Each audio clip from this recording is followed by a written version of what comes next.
दिल्ली के सरकारी स्कूलों में पढ़ाने वाले गेस्ट टीचर्स की डॉक्यूमेंट वेरिफिकेशन का क्या गजब सीन था, क्या गजब दौर चला। मतलब ये वेरिफिकेशन सभी गेस्ट टीचर्स का होना है, क्या सुबह वाले, क्या शाम वाले, क्या टीजीटी, क्या पीजीटी, क्या नया क्या पुराना, सभी का। मतलब ये वेरिफिकेशन नहीं बल्कि मेला था। और अगर हम इसे कुंभ का मेला कहें, जिसमें कि लोग अक्सर बिछड़ जाते, मतलब इतना तगड़ा वो मेला लगता है कि लोग ही बिछड़ जाते। बस यही मानो कि इसमें हो सकता है काफ़ी सारे गेस्ट टीचर भी बिछड़ गए हों। मतलब तगड़ा ही सीन था, कोई अतिशयोक्ति नहीं होगी अगर हम इस वेरिफिकेशन को कुंभ के मेले से कंपैरिजन करें। भाई क्या क्या वेरीफाई नहीं किया, बारीकी से हर एक चीज़ को वेरीफाई किया गया।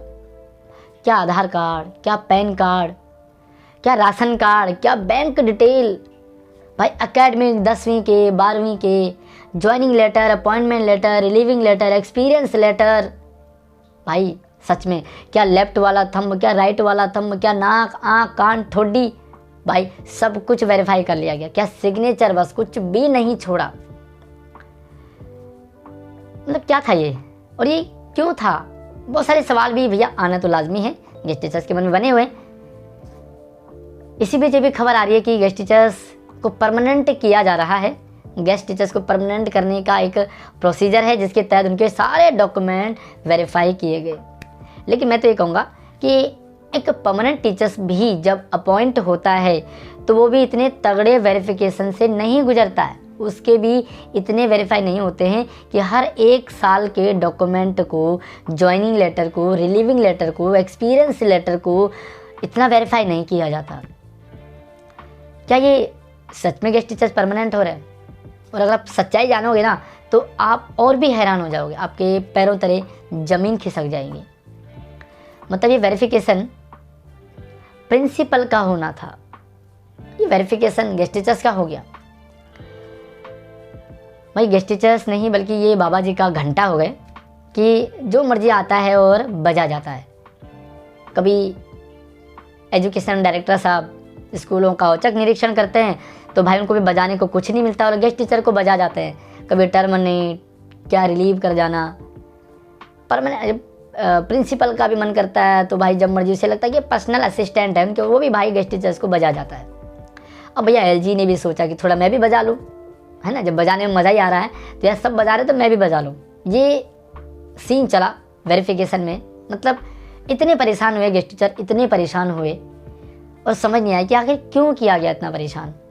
और सच्चाई क्या है, अगर आप पहली बार हमसे जुड़ रहे तो थोड़ा सा आपको इस मैटर के बारे में पता होना चाहिए कि एलजी साहब को खबर मिली कहीं से कि जो दिल्ली के सरकारी स्कूलों में प्रिंसिपल है ना, वो घोटाला कर रहे हैं, वो फर्जी कर रहे हैं, फर्जीवाड़ा कर रहे हैं। वो गलत फेक गेस्ट टीचर्स को अपॉइंट करके, जिनके पास कोई डॉक्यूमेंट नहीं, कोई सर्टिफिकेट नहीं, कोई लाइसेंस नहीं, और वो गेस्ट टीचर्स पढ़ा रहे हैं और उनकी सैलरी सीधा जा रही है प्रिंसिपल के खाते में। भाई जब खाते में प्रिंसिपल के जा रहे हैं तो गेस्ट टीचर्स के खाते क्यों टटोले गए? गेस्ट टीचर्स के डॉक्यूमेंट क्यों वेरीफाई किए गए? और गेस्ट टीचर्स को सीधी बात है कि गेस्ट टीचर को परेशान क्यों किया गया? जब फर्जीवाड़ा प्रिंसिपल की तरफ से हो रहा है तो यार प्रिंसिपल को टटोलना चाहिए ना। चलिए थोड़ा सा मैं आपको क्लियर कर दूं कि होना क्या था और हो क्या गया। जब एक गेस्ट टीचर अपॉइंट होता है तो एक प्रोसीजर होता है, गेस्ट टीचर्स के अपॉइंट का प्रोसीजर होता है। गेस्ट टीचर फॉर्म भरता है, अपने मार्क्स के बेस पर, एकेडमिक बेस पर उसका नाम आता है। एक ऐसी लिस्ट आती है जिसमें गेस्ट टीचर्स का नाम होता है और एक किसी ऑर्डर के तहत गेस्ट टीचर अपॉइंट होते हैं, उनकी ज्वाइनिंग हो जाती है, जिस लिस्ट में लिखा होता है कि ये गेस्ट टीचर इस डिस्ट्रिक्ट के इस स्कूल में ज्वाइन करेगा और इसका नंबर आ जाता है। गेस्ट टीचर अपने सारे डॉक्यूमेंट लेकर के डिस्ट्रिक्ट में वेरीफाई करता है। भाई सबसे पहले डॉक्यूमेंट के सारे डॉक्यूमेंट डिस्ट्रिक्ट में वेरीफाई होते हैं, उसके बाद वो डॉक्यूमेंट जाता है गेस्ट टीचर स्कूलों में और फिर से स्कूलों में वेरीफाई होते हैं। जब स्कूलों में सब कुछ वेरीफाई हो गया, डिस्ट्रिक्ट में वेरीफाई हो गया, तो गेस्ट टीचर्स को एक अपॉइंटमेंट लेटर मिल जाता है और वो काम करना शुरू कर देता है। अब इतना लंबा प्रोसीजर, उसमें साथ में जब गेस्ट टीचर्स का नाम आता है तो जो जिस ऑर्डर के तहत उसका नाम आया है और जो लिस्ट उस स्कूल में आई है, स्कूल में बाकायदा एक प्रॉपर लिस्ट आती है कि आपके स्कूल में कौन कौन से किस किस सब्जेक्ट के टीचर आने वाले हैं, आए हुए हैं। जब गेस्ट टीचर स्कूलों में जाता है और वो लिस्ट दिखाता है कि भाई मेरा नाम आया है, तो ऐसे नहीं कि उसे सीधा ज्वाइनिंग दे दी जाती, बिल्कुल नहीं। स्कूल जो अपना लॉगिन ओपन करता है और वहाँ पर एक लिस्ट आती है जिसमें कि लिखा होता है कि यस ये टीचर इस सब्जेक्ट का है और इसे आप ज्वाइन करा लीजिए, इनके डॉक्यूमेंट वेरीफाई कर लीजिए। तो फिर से वेरीफाई हो जाता है स्कूलों में। मतलब सिंपल सी बात है कि जो लिस्ट गेस्ट टीचर्स को मिलती है सेम लिस्ट स्कूलों में भी मिलती है। जो एप्लीकेशन फॉर्म गेस्ट टीचर भरता है अपने पास होता है वो सेम उसका एप्लीकेशन फॉर्म स्कूलों में दे दिया जाता है जिस स्कूल में वो ज्वाइन होना है, जिसको ज्वाइन होना है।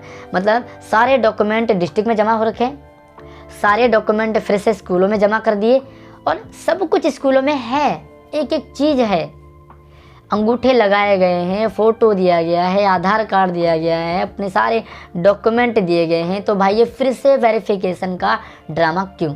आखिर क्यों गेस्ट टीचर्स को इतना परेशान किया जाता है? देखिए, जिससे प्रिंसिपल ने फर्जीवाड़ा किया है, जब 1 महीने पहले एक ऑर्डर जारी हो जाता है कि भाई गेस्ट टीचर्स फेक लगे हुए हैं दिल्ली के सरकारी स्कूलों में, तो वेरिफिकेशन डॉक्यूमेंट उनके वेरीफाई किए जाएँ। अब 1 महीने बाद आप डॉक्यूमेंट वेरीफाई कर रहे हो तो जो फेक होता है ना, जो फर्जीवाड़ा करता है ना, वो इतना तेज़ होता है कि वो इस 1 महीने के दौर में सारे के सारे मतलब जो भी उसको फर्जीवाड़ा होता है सबको रफा दफा कर जाता है और वो क्लीन चिट लेकर के आ जाता है।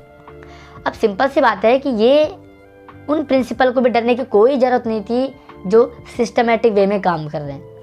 उन गेस्ट टीचर्स को बिल्कुल भी परेशान होने की ज़रूरत नहीं थी जो कि रियल में लगे हुए हैं। अच्छा, सिंपल सी बात है कि जब डॉक्यूमेंट मांगे गए थे तो स्कूलों से मांगे गए थे, गेस्ट टीचर से नहीं, क्योंकि स्कूलों में ऑलरेडी हर एक गेस्ट टीचर की सारी डिटेल होती है। तो सिंपल सा उनकी डिटेल निकालनी थी, सैलरी के बिल वगैरह उसमें लगाने थे और जो भी कुछ उसमें अटेंडेंस वगैरह बायोमेट्रिक मांगा गया सब कुछ अटैच करके उसे डिस्ट्रिक्ट भेजना था। और जो गेस्ट टीचर फेक लगा हुआ है उसकी डिटेल स्कूलों में नहीं होती है, सिंपल सी बात है। तो भैया फर्जीवाड़ा वहाँ पर पकड़ा जाना था, लेकिन स्कूलों ने ऐसा नहीं किया। मतलब किसी स्कूल में तो भाई मतलब बैंक का सारा डिटेल ही चेक कर लिया गया, उसमें मतलब चेक बुक मांग लिया, पैन कार्ड मांग लिया। अरे भाई कुछ नहीं मांगना था, कुछ भी नहीं मांगना था गेस्ट टीचर से। सब कुछ स्कूलों में गेस्ट टीचर्स का है जो रियल में जो एक प्रोसीजर से आया है, तो वही तो मांगा था कि जो प्रोसीजर से है उसकी डिटेल दीजिए, क्योंकि उसका बायोमेट्रिक भी होगा, उसकी सैलरी भी आ रही होगी, उसके नाम से आ रही होगी, वो किसके खाते में जा रही है, वो खाता किसका है, तो सब कुछ तो स्कूलों में है। तो स्कूलों ने वो सारा निकालना था और आधे 1 घंटे का काम था, वो स्टेपलर करना था, स्टेपलर करके सीधा वो डिस्ट्रिक्ट भेजना था जहाँ उनको कहा गया है। लेकिन भाई पूरा तितर बितर कर दिया। और सब कमाल की बात तो ये कि सर्कुलर एक ही आता है, वही सर्कुलर हर एक डिस्ट्रिक्ट में जाता है, वही एक सर्कुलर हर एक स्कूल में जाता है, लेकिन स्कूल अलग अलग तरीके से इस सर्कुलर को मॉडिफाई कर देता है, ट्रीट कर देता है। बहुत सारे स्मार्ट प्रिंसिपल जो सच में स्मार्ट हैं, जिनको बुद्धि है कि करना क्या है, उन्होंने गेस्ट टीचर से कोई भी डॉक्यूमेंट नहीं मांगे, क्योंकि ऑलरेडी सारे डॉक्यूमेंट है। हाँ भैया आधार कार्ड ले लो, एक फ़ोटो ले लो, ये जेन्युइन था, आधार कार्ड और फोटो लेना, सारे डॉक्यूमेंट में स्टेपलर किया और दे दिया। आप मुझे कमेंट करके बताइए कि आपके स्कूलों में क्या क्या मांगा गया, आपके स्कूलों में एज ए गेस्ट टीचर आपने क्या क्या जमा आपको करना पड़ा। और जो स्मार्ट प्रिंसिपल थे, जो रियल में सच में प्रिंसिपल के लायक है, उन्होंने गेस्ट टीचर्स को कोई परेशान नहीं किया, सारा रिकॉर्ड अपने स्कूल से लिया और वहाँ पर डिस्ट्रिक्ट में सबमिट कर दिया। क्योंकि अगर गेस्ट टीचर्स चेंज भी किया है उसने स्कूल, तो फिर भी उसके स्कूल में सारे गेस्ट टीचर्स का ऑलरेडी जिसने जिसने काम किया सबका रिकॉर्ड है, तो सारा का सारा डिस्ट्रिक्ट भेजना था और गेस्ट टीचर से कोई भी डॉक्यूमेंट लेने की कोई भी ज़रूरत नहीं थी। इसी दौरान जो फेक गेस्ट टीचर था वो पकड़ा जाता, क्योंकि ना ही उसका बायोमेट्रिक मिलता, ना ही उसकी सैलरी बिल मिलता, क्योंकि बिल तो किसी और के नाम पे जा रहा है, और ना ही उसके जो ऑर्डर आया है जब गेस्ट टीचर अपॉइंट होता है तो स्कूलों में उसके लिए कोई मेल वेल नहीं आया, तो वो गेस्ट टीचर पकड़ा जाता और वो प्रिंसिपल पकड़ा जाता जिसने वो लगाया है।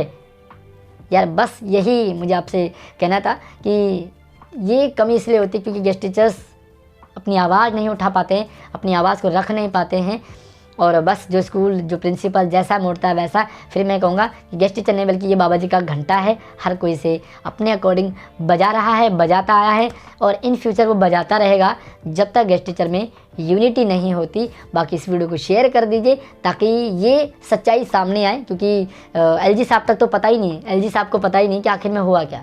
और अगर एलजी साहब सच में उस प्रिंसिपल को पकड़ना चाहते हैं तो ये तरीका बिल्कुल गलत।